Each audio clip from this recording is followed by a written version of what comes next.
All right. What is up, everybody? Blaise over here at the Blue Chip Athletic Club podcast, and I'm super stoked to have my man Sage from First Phorm on today.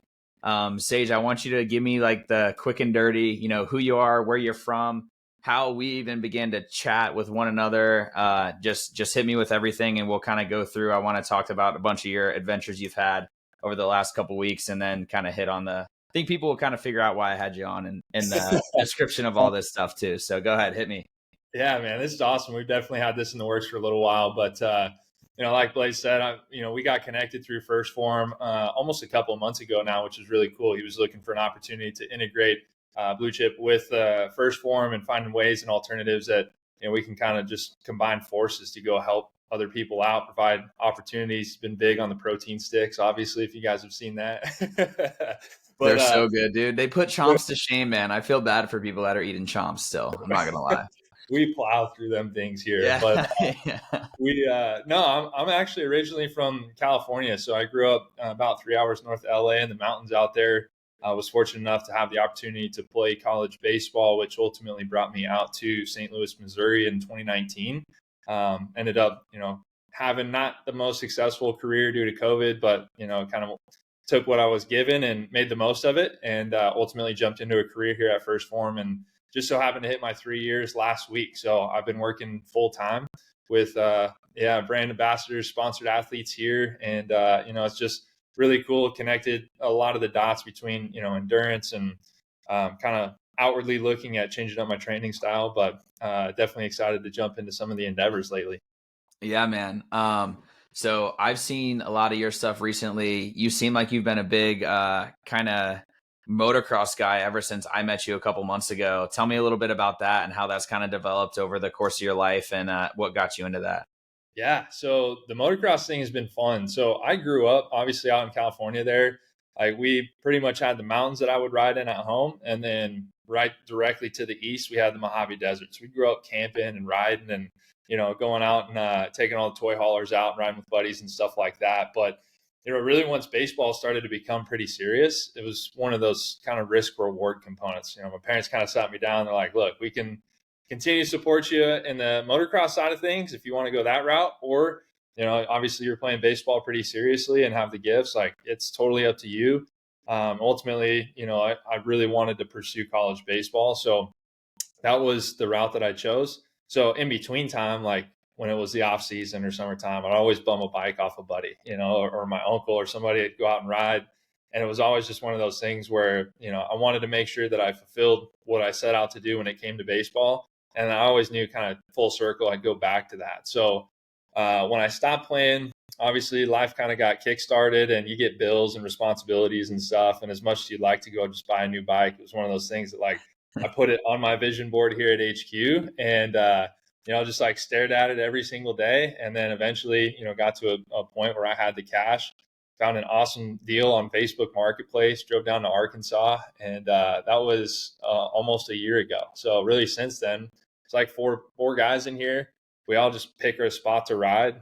We drove out to Nevada earlier in the year, did a big race out there, joined a race series out here in the woods, and then we just had a ride day for the community where we rented out a local track. And we'll actually be back out in California at the end of the month to race World Vets at Glen Helen. So should be pretty sick. It's been a ton of fun, but it's kind of one of those things where now just, I'm not pushing the needle too much, but just enough to have some fun. So it feels good to be back on the bike.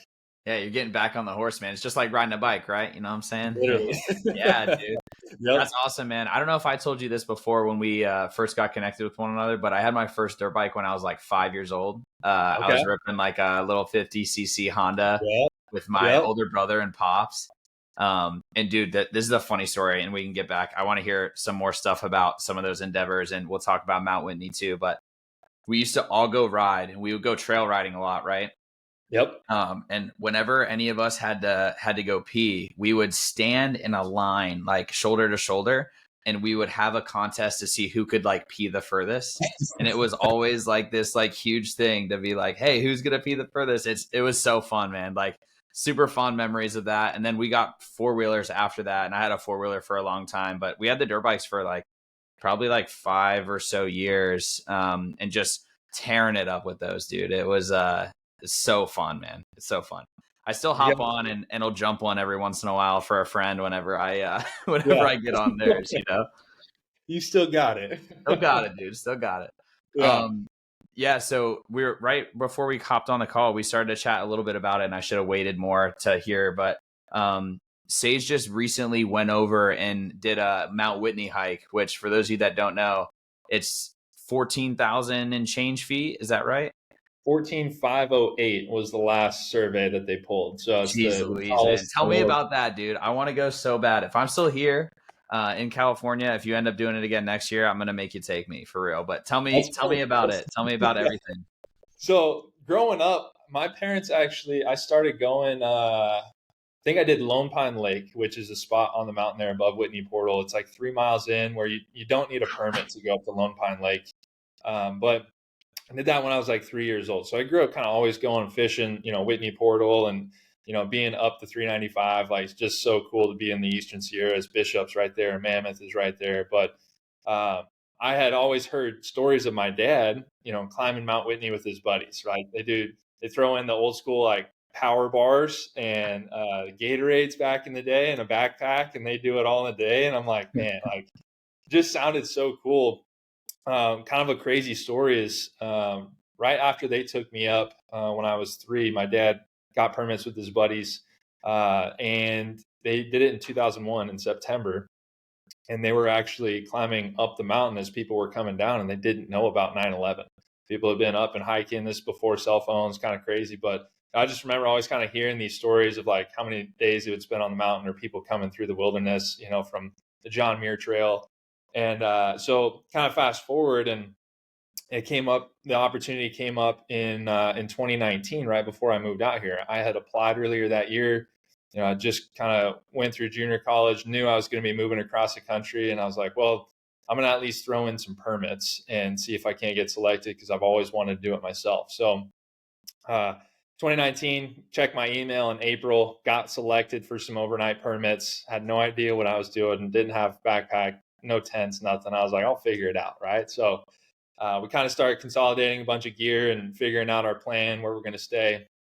We actually get up to the mountain. That it was early June, and the last weekend of May they had gotten a snowstorm, and just like dust had dumped on the Sierras. And so we got up there and we were reading trail reports, and everybody was like, kind of, the heck are you guys doing up here? And so it was my sister, my best friend, my now wife, and myself. So start hiking up the hill. We hit snow right before Lone Pine Lake, and we lost the trail. So we got up to almost 12,000 feet in 2019.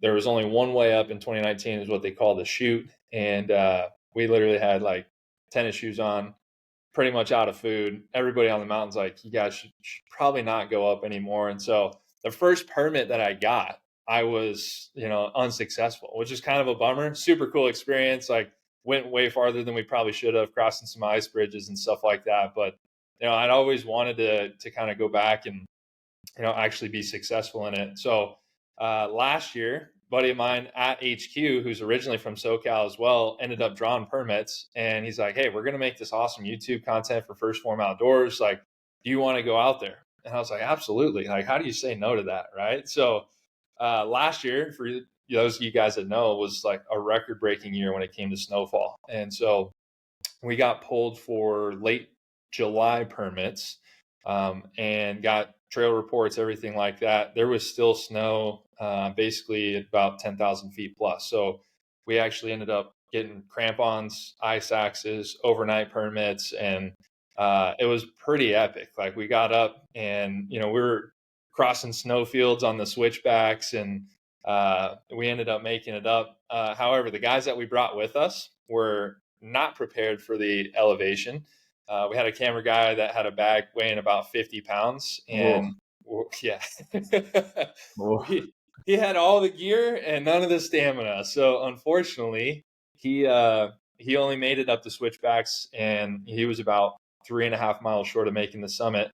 And then the other camera guy that we brought basically yard sailed his stuff at about a mile from the top. He's like, dude, I cannot take anymore. So we pretty much only have phone content of what was supposed to be a pretty epic YouTube video for First Form Outdoors. But they still made it though. They They still still made it. made it. Yeah. Yeah, they still made it. So, so last year we actually, we made it up, which is honestly some incredible conditions. We got to glissade down the chute, which is basically like nature's. It was so sketchy, but you had your ice axe and you like shoving it into this ice wall, trying to stop, and you can't control yourself. But it was really, really, really cool.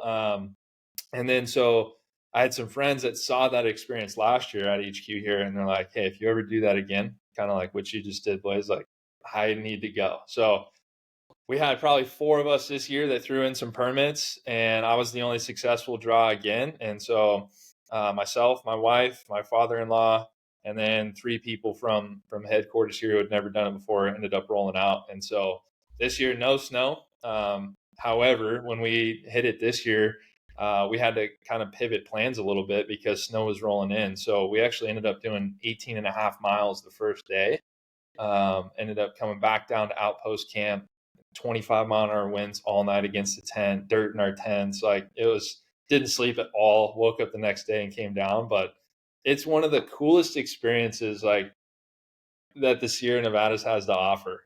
Being up above, seeing Death Valley, 360-degree view of every mountain range possible. Like it's amazing, man. Like it's so hard to put it into words, but I definitely encourage. If I get permits next year, man, you're on the list. Dude, bring me out there, man. I would love to do that. I would love to do it. I'll tell you what, I'm going to start training right now, dude. I'm just going to ruck around everywhere and I'll just throw it on. Dude, I'll be ready to go.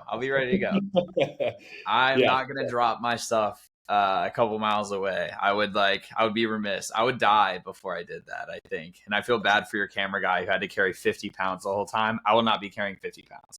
No. So they got a scale at the trailhead, right? So like you go and they kind of give you a little brief intros to like a little map and what happens if you run into some trouble. But they have a scale, super old school scale. So we, on content on the video this year, everybody's weighing in their bags. And it's like, who can kind of come in the lightest, And I think this year I was at, I don't know, like 26 pounds or something. It's like, high speed, low drag, right? Like you just kind of get the bare necessities. It's a pretty quick overnight trip as long as it all goes well. But yeah, you can do 50 pounds, man, but I don't know. Not for me. Yeah. Man, so cool. Definitely something that I'd love to do before I leave California. But yeah, man, I think like it's really weird. I kind of happened upon our relationship, and I think I told you this before when we first kind of had our call. I was like, I didn't really know much about, and I will say publicly that this is not the way that you should do this and start a relationship with a brand that you want to try and work with. But I was telling Sage, like, we hop on the phone, we start chatting, and I like start to like dig into like, hey, what these guys do, what I could bring to the table for them. And I find like, being in a room with somebody similar, I would say like similar interests, similar endeavors was really, really cool. And then beyond that, and I don't think I've even told you this yet, is that in the last couple months, I've been listening to a ton of old MFCEO podcasts, a bunch more of Andy's like stuff. And I tell you what, if Andy ever listens to this, you can even tell him that I said, dude, that dude is awesome, man. He puts it out there for real. He gives it to you straight. You can tell that he knows how to like rally the troops to make people believe in stuff that's happening. It's so cool.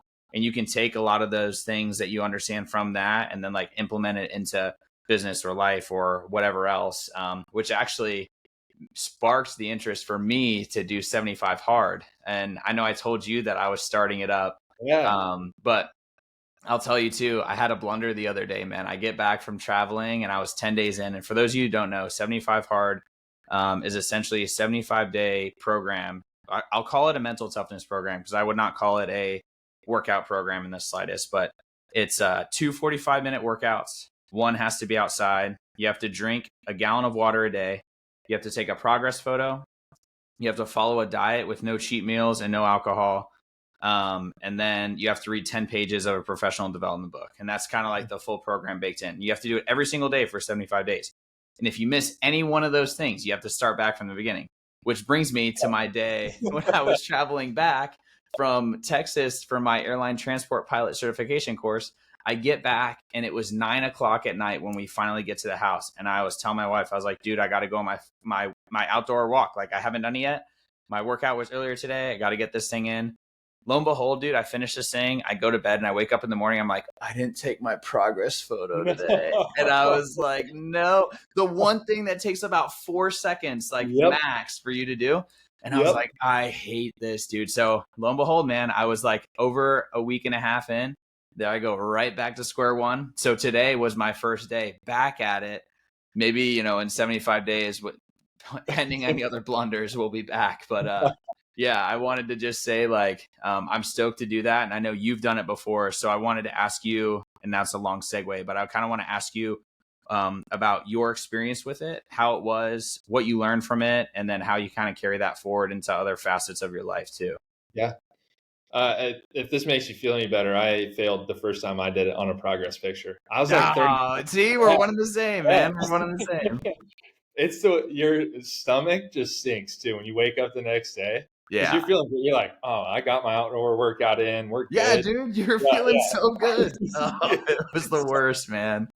Yeah, I was like 34 days in.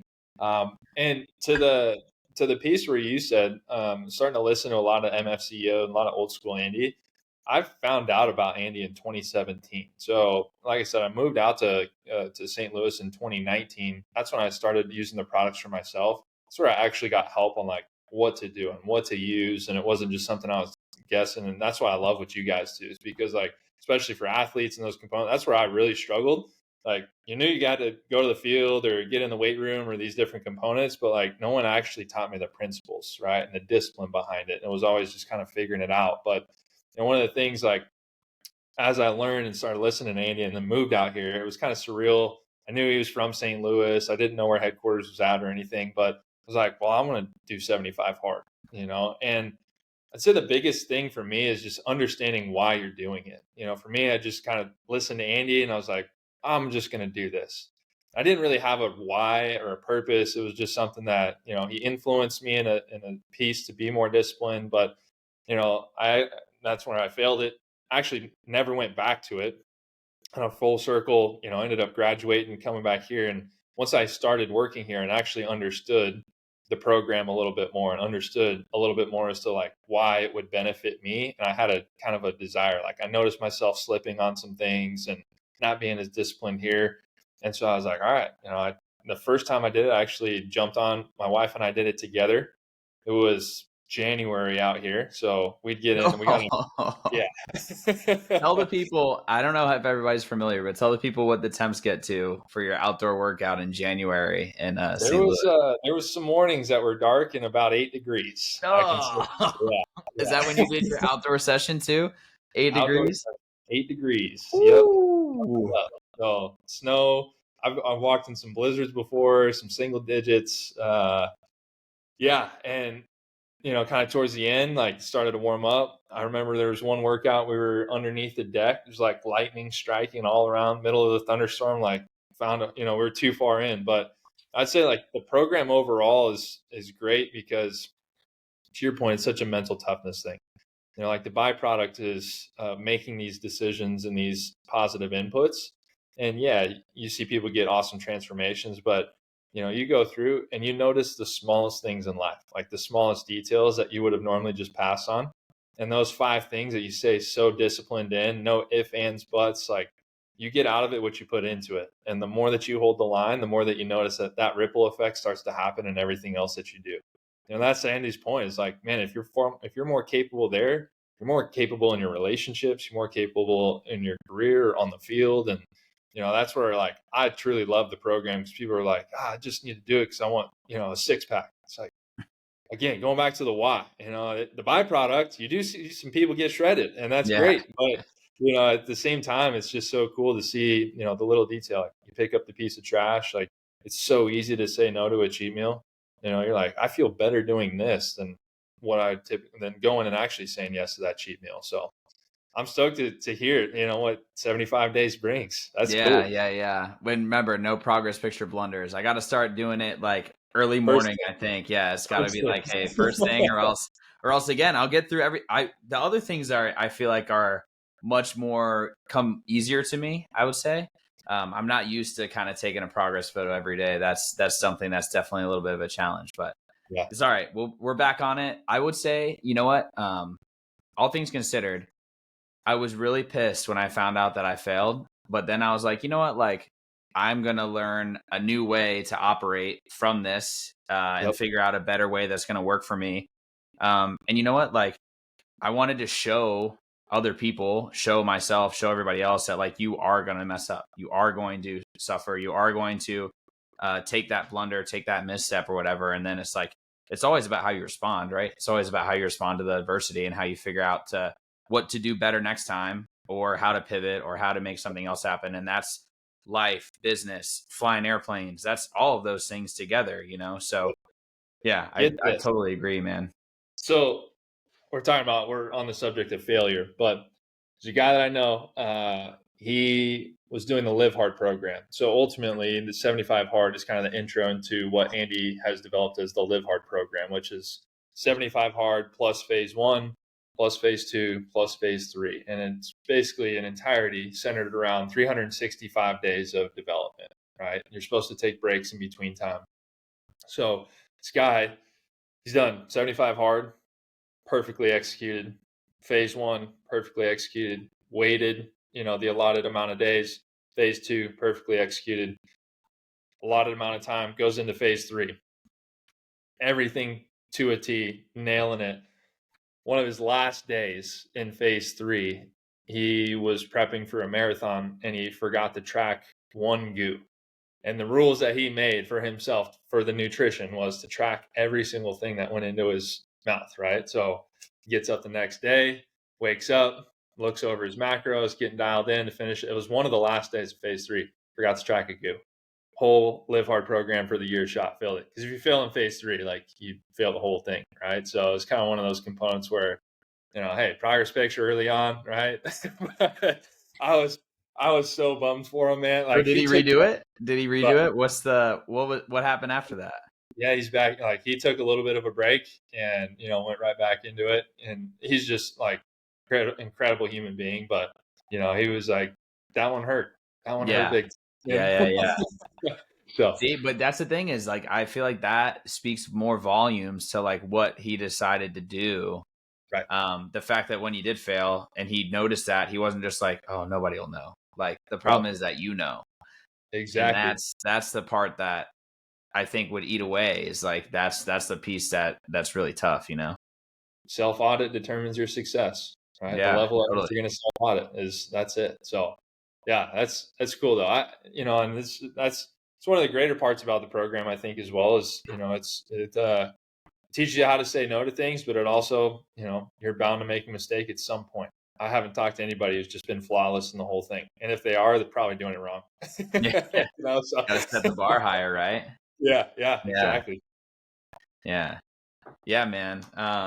I want to chat a little bit more too about kind of your reason for joining the team over at First Form. Like I know that we've chatted a little bit about it off the cuff, and you kind of talked a little bit about, hey, Andy's stuff beforehand. You talked about being an athlete prior, but what made you put in your application there? What makes you enjoy? Because I really do feel like you enjoy kind of what you do. Yeah. What makes you kind of enjoy that? And tell me a little bit more about how that's been in your life and how that's kind of helped you in your kind of version of what success is. Yeah. So as an athlete, like I said, I always had it, kind of written on the wall that go play baseball at the college level, get some school paid for.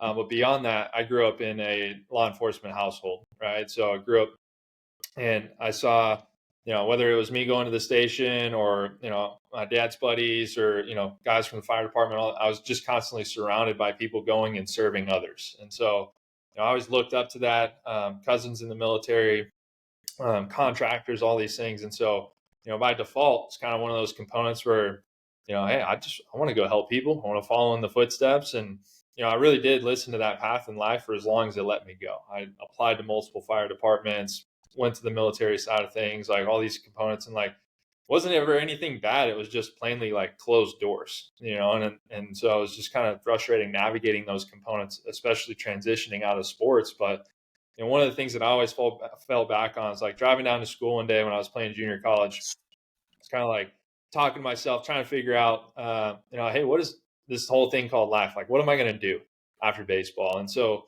I kind of came across like faith is a really big aspect of my life. And, it's one of those things where it's just like, hey, your purpose is to help people who can't or aren't willing to help themselves. I was like, oh, well, that's perfect, right? Like, that's the military. That's, being on call and showing up to somebody's house on their worst day, like helping somebody who can or aren't willing to help themselves.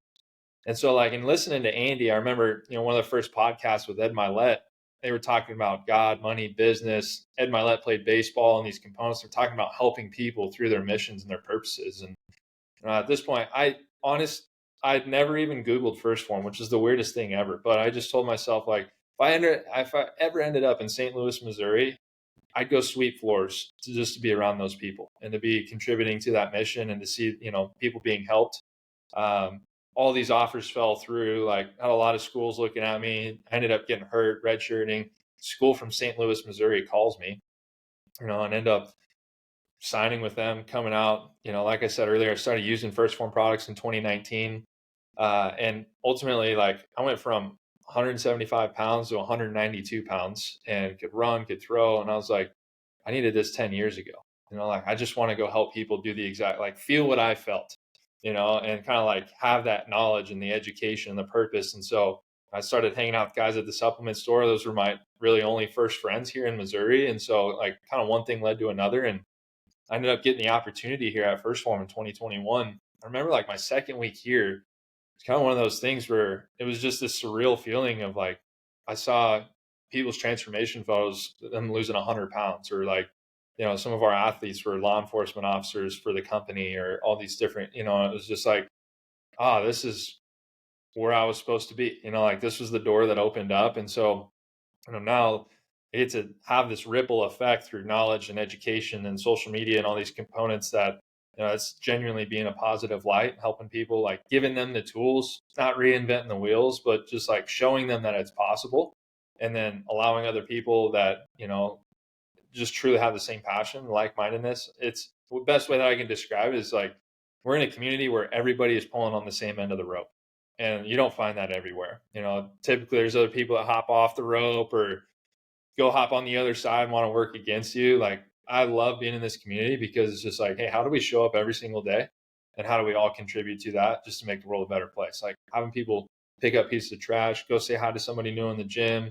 We've had a guy just come in who's been in the First Form app for a little while now, lost 150 pounds over the last, 16 months, can play with his kids again. Like, that stuff's rad, man. Like, the world needs more of that. So that's felt like I said, I've been here for 3 years now, and it's just so cool. Like, different backstories, different results, different, but at the end of the day, it's just like people who are showing what's possible and not creating excuses for themselves or anything else. So it's been super rad.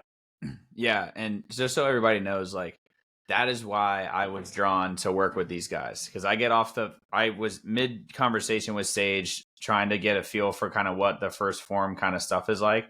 And like, our mission is exactly that. It's like, how do you look, move, and feel your best for as long as possible so you can do the stuff you love, people you care about, like, and that's really what matters. And we like to do it with former athletes that did this and they worked this way. And now they found themselves out of shape, or they're not in a position where they can get on the floor and play with their kids, or they found themselves where it's like, hey, they don't recognize themselves in the mirror or whatever. And then you get those stories of the guys that lose 150 pounds with you, or they are just incorporating something really, really small and making this small step. And I'll say, like, sometimes it's tough, especially from the sports background. And you kind of alluded to it before, and I'm going to kind of ask you about it more, is like that transition from the team dynamic, especially from a team sport, right? Like, how did you do it when you're sitting there and you're in your college team is like, hey, we're all going to the weight room together at this time because this is practice time. This is your, weight training. This is where we're going to go hit the field. We're going to go to BP at this time. You're doing that. You've got 4 of your best friends that are with you. that'll probably be your friends for life. And then college sports for everybody end at some point, like the echelon and the triangle is real. Not everybody was born to be in the NBA and the MLB in professional sports. Sometimes I say like, I really wish I was, because then you can just play sports forever. But now I get to be like a old man league athlete and all the things that I do. But how did you handle your experience in transitioning from that team dynamic to then when you're quote unquote on your own, and then having to find like what I'll say like another team is? How was that for you?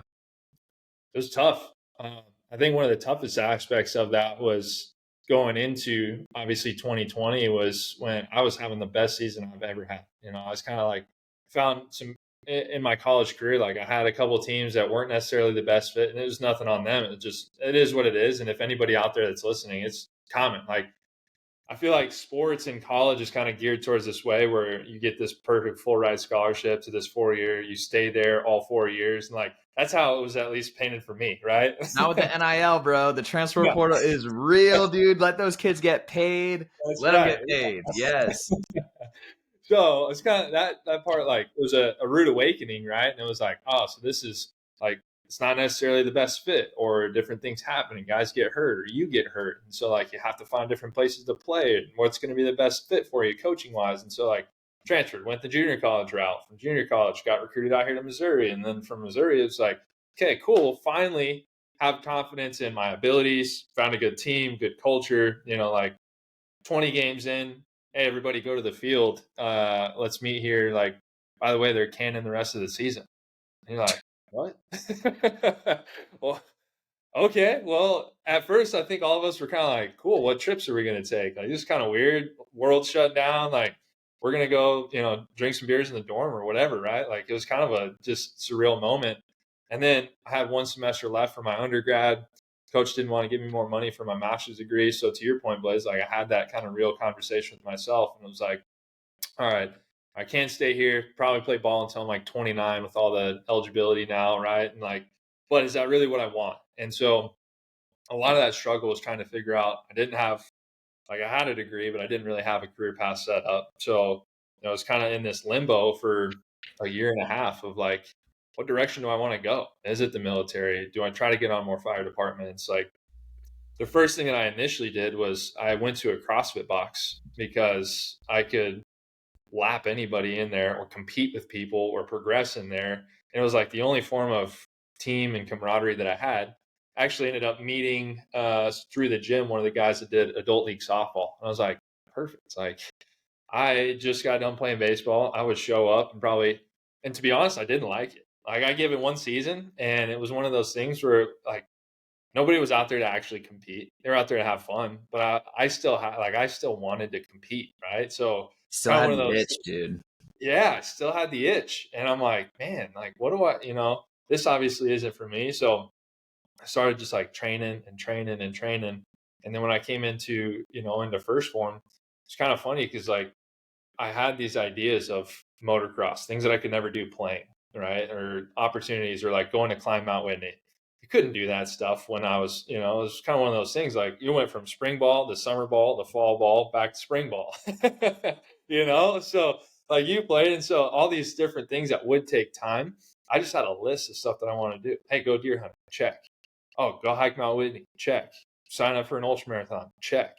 And that's what helped me with a lot of that is just kind of like figuring out a little bit more who I was. And it didn't happen overnight. It was kind of like I'd take one event at a time, one thing off that list, and I'd go, cool, that wasn't as fulfilling as I thought it would be. It's what I always want to do. Well, being in the fall, I wish I could go hunt. And so like I'd go hunt and it was all right. But it wasn't like the next thing that I thought I'd love, and kind of like jump into and just be obsessed with and go be competitive with. So to be honest, I think if I was to give like any advice, anybody transitioning or anybody that's there, or anybody that has kind of been lost is like, have a list of things that you just want to go try and sort through it. You're not going to bat 1,000 with all those activities. Like, but you do have to go challenge yourself.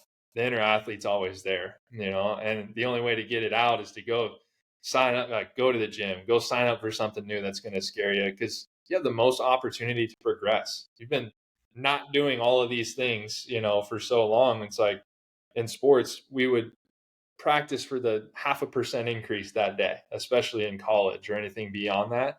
Like now in running or motocross or anything else, I learn so much every time I go out. It's just like you get addicted to the process and the growth, and it's not like the micromanagement or the coach yelling at you. There's just things to try, things to do, things to be bad at again, and you kind of just become addicted to the process, right? So it was a struggle, but it's been more fun now that I've like kind of found out a little bit more who I am, what feeds and fuels the monster, when it comes to competing, and then, kind of evolving from there.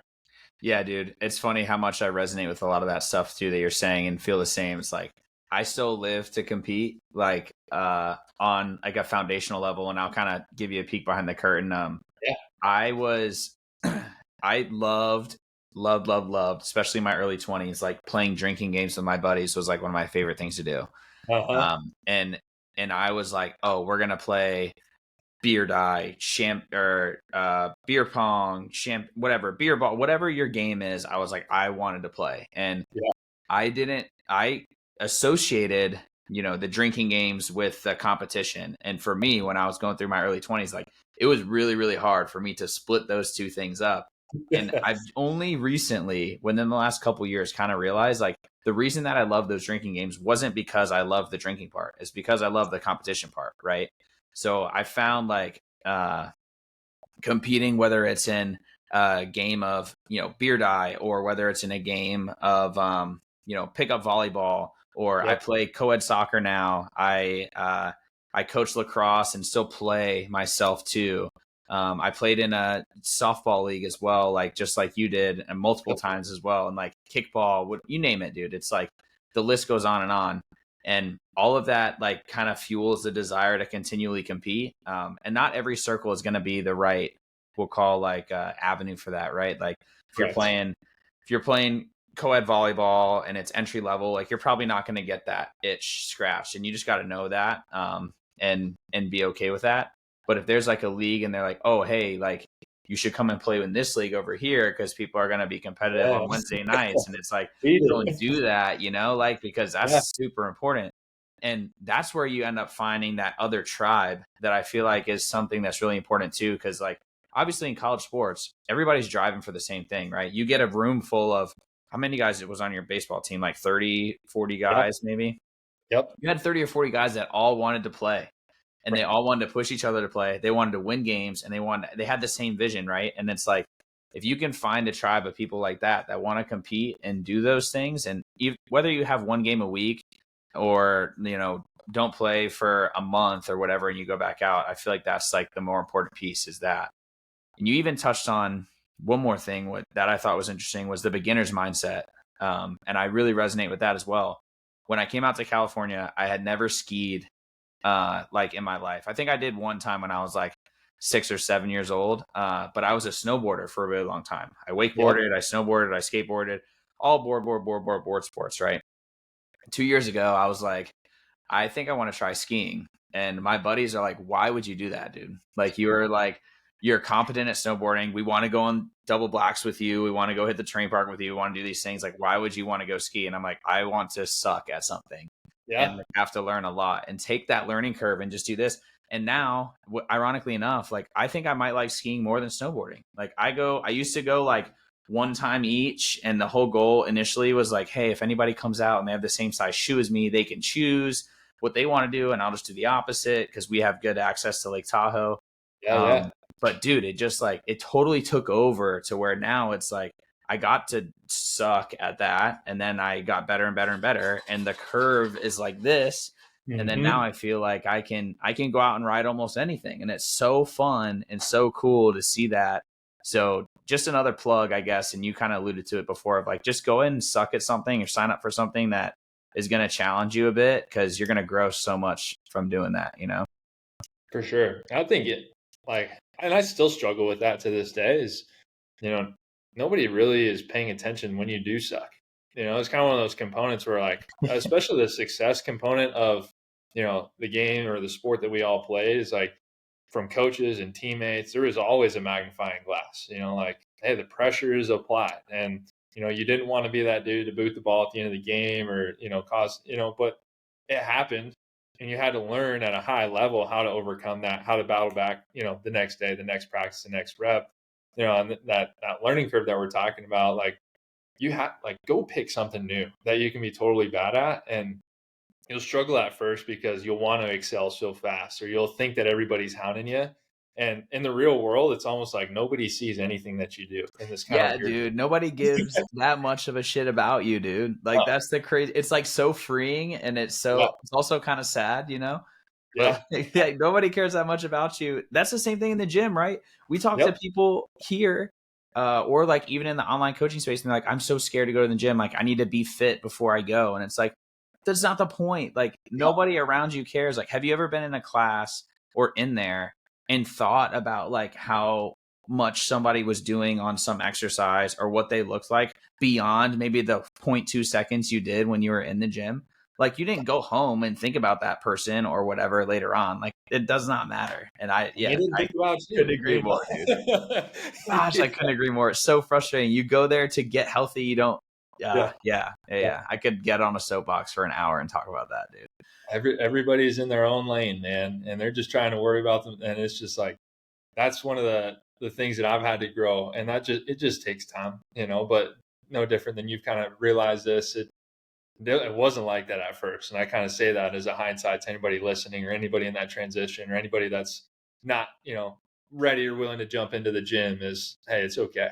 Like you have to give yourself permission to fail and just laugh and just like have a good time.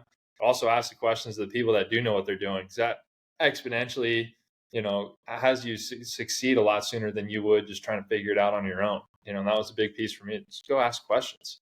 So, Yeah, like people love teaching. Like if you can get people to talk about themselves or teach, their experience, they'll talk forever, man. And then it takes all the pressure off you, So for sure. yeah, yeah, that's cool. Yeah, for sure. I love the quote from my guy Ted Lasso, who just says, be curious. That's kind of it. It's just like, yeah, be a little curious, and that'll kind of take you super far. Yeah. Cool, man. I want to ask you two quick questions to wrap up. One, are you a big reader? And if so, what's a book recommendation that you have? Go ahead and hit that, and then I'll ask the other one after that. So this one, I love reading. I honestly, I can't believe I say that now, but it's one of those components that this place has really instilled a lot of that for me.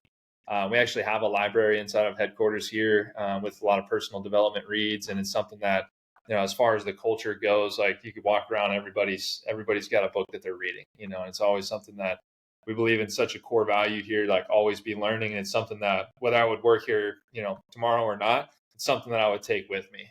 There's so many books, and like I've seen you, it's always cool, like looking at your stories, plugging away at this book.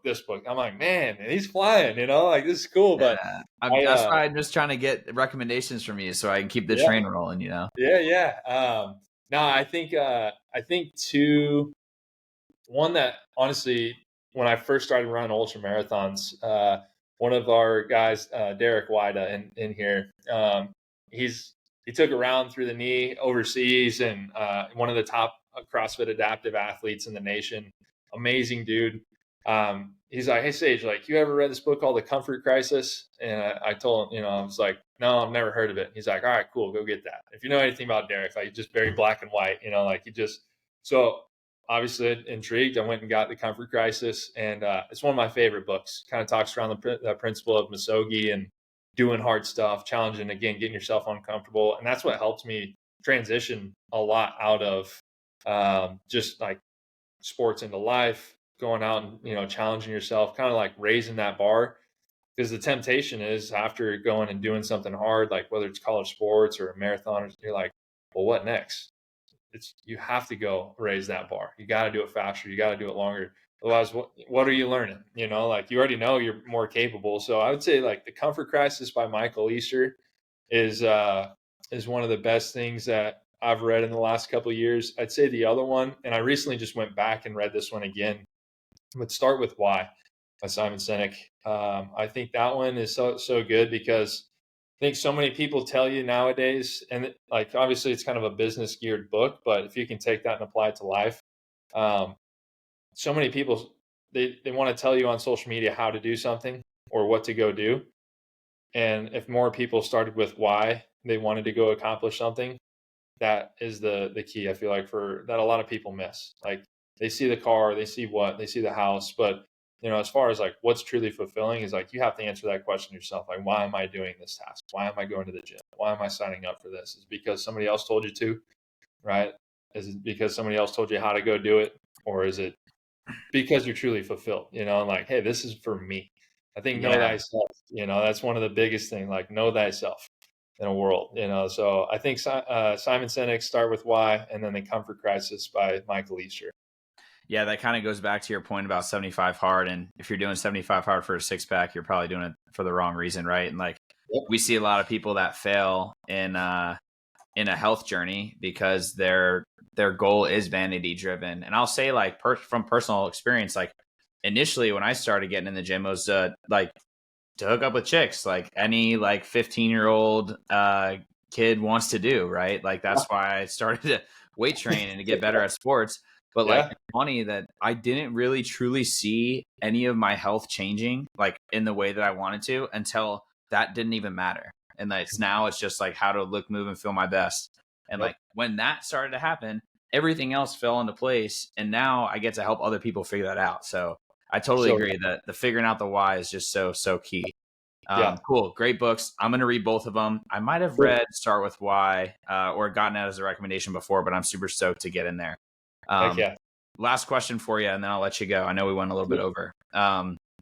Is you can give one piece of advice, whether that's health advice, business advice, whatever that is, to somebody listening, something they can leave with and maybe execute on a task, something small. What would you give them to kind of help set them up in the right direction? Yeah. It's solid. There's a couple of things that come to mind.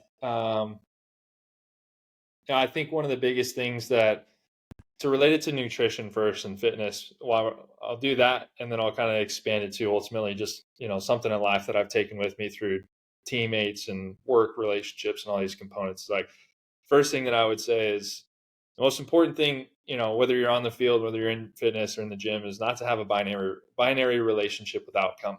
It's not whether it's yes, I'm doing it or no, I'm not. A lot of times that we'll beat up on ourselves for the no, I'm nots. Life's going to throw you curveballs. Life's going to throw you all these different components that are going to be hard to navigate, and you're not going to bat 1,000. Like played baseball, I'm just going to leave it on a baseball term, right? Like you're not going to bat 1,000, but the important thing is to adopt a continuum. Like how much better can I get today with the cards that life dealt me? Like what am I not going to let derail me, steer me wrong? Like it might not be the 10 pages that I wanted to read, but I got 3 in. Tomorrow I can make that adjustment and do 10. Same thing from a workout. Hey, I might not have got, my hour that I ideally wanted to, but I got a 20-minute AMRAP or an EMOM in, and like I got a little bit better today. And I'd say from that side of things, I wish I adopted that a little bit sooner, or somebody explained that to me a little bit sooner, because it's a lot more freeing. And then more of a piece of life advice is I picked this up somewhere along the way in my last couple of years of self-development, but it's so easy to remember, but just love many, trust few, and always paddle your own canoe, right? Like it's kind of one of those components, man, where as long as you have the best of intentions to serve the people around you, teammates, family members, friends, they're going to do things that you probably don't agree with. They might do things that, avoid the relationship or, what you might consider a backstab. It's like, again, that's why you trust so few. You got to have that tight knit group of people that you can be open with, that you can go out and be transparent with, that are going to challenge you, that are going to tell you the truth. And then ultimately, like, again, similar to what Blaise and I talked about earlier, like people are so much in their own lanes that you just got to paddle your own canoe. Like there is something that you want to accomplish. And again, going back to Start With Why, like, why is it that you personally want to accomplish? Not that anybody wants to do it for you, but, genuinely like stay in your lane and go do what's going to fulfill you. And through that, like you can't be steered wrong. So. Yeah, dude, I love that, man. You are one of one, right? Like, so that's the most important thing is to do that and remind yourself of that too. Yeah, Cool, man. absolutely. Sage, I appreciate your time today, man, for real. This has been a great chat. What I'm going to do is I'm going to throw any of your social media handles or anything like that you want to potentially put out to the people. I'll throw that into the description for the episode. I'll send you that link out too, and then you can share with anybody you want. But for anybody else that's listening, please like, share the podcast. It really helps us kind of grow, help to get the message out to everybody. The only thing that I'll say is 5-star reviews really help us out. And until next time, you don't get old because you stop playing. No, you don't stop playing because you get old. You get old because you stop playing. See ya. Yeah. Yeah.